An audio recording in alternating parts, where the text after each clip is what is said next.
Kakinada NFCL రోడ్లో గల జిల్లా క్రీడా మైదానంలో జరుగుతున్న all India civil services hockey tournament ఉత్సాహభరిత వాతావరణంలో జరుగుతోంది.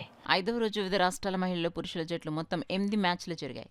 5వ రోజు జరిగిన హాకీ పోటీలకు ఏఆర్ అదనపు ఎస్పీ శ్రీనివాస్, ఎన్విరాన్మెంట్ హైడ్రాలజీ శాస్త్రవేత్త డాక్టర్ వైఆర్ సత్యజీరావు తదితరులు ముఖ్య అతిథులుగా హాజరై క్రీడాకారులను పరిచయం చేసుకున్నారు. ఛత్తీస్గఢ్ సెక్రటేరియట్, రాజస్థాన్ సెక్రటేరియట్ జట్ల మధ్య జరిగిన మ్యాచ్లో ఛత్తీస్గఢ్ సెక్రటేరియట్ 7-1 తేడాతో రాజస్థాన్ సెక్రటేరియట్ జట్టుపైన విజయం సాధించింది. ఆర్ఎస్బీ భువనేశ్వర్, ఆర్ఎస్బీ ఉత్తరాఖండ్ జట్ల మధ్య జరిగిన మ్యాచ్లో ఆర్ఎస్బీ ఉత్తరాఖండ్ 5-0 తేడాతో జట్టు ఆర్ఎస్బీ భువనేశ్వర్ జట్టుపైన విజయం సాధించింది. ఆర్ఎస్బీ చండీగఢ్, ఆర్ఎస్బీ బెంగళూరు జట్ల మధ్య జరిగిన మ్యాచ్లో ఆర్ఎస్బీ బెంగళూరు 4-1 తేడాతో ఆర్ఎస్బీ చండీగఢ్ పైన విజయం సాధించింది. తెలంగాణ సెక్రటేరియట్, గోవా సెక్రటేరియట్ జట్ల మధ్య జరిగిన మ్యాచ్లో తెలంగాణ సెక్రటేరియట్ 21-0 తేడాతో గోవా సెక్రటేరియట్ పైన విజయం సాధించింది.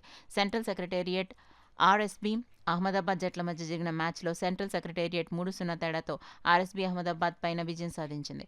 సెంట్రల్ సెక్రటేరియట్, రాజస్థాన్ సెక్రటేరియట్ మహిళల జట్ల మధ్య జరిగిన మ్యాచ్లో సెంట్రల్ సెక్రటేరియట్ 5-0 తేడాతో రాజస్థాన్ సెక్రటేరియట్ పైన విజయం సాధించింది.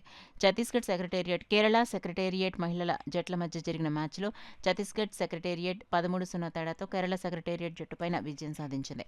ఆంధ్రప్రదేశ్ సెక్రటేరియట్, మధ్యప్రదేశ్ సెక్రటేరియట్ మహిళల జట్ల మధ్య జరిగిన మ్యాచ్లో ఆంధ్రప్రదేశ్ సెక్రటేరియట్ 18-0 తేడాతో మధ్యప్రదేశ్ సెక్రటేరియట్ జట్టుపైన విజయం సాధించింది.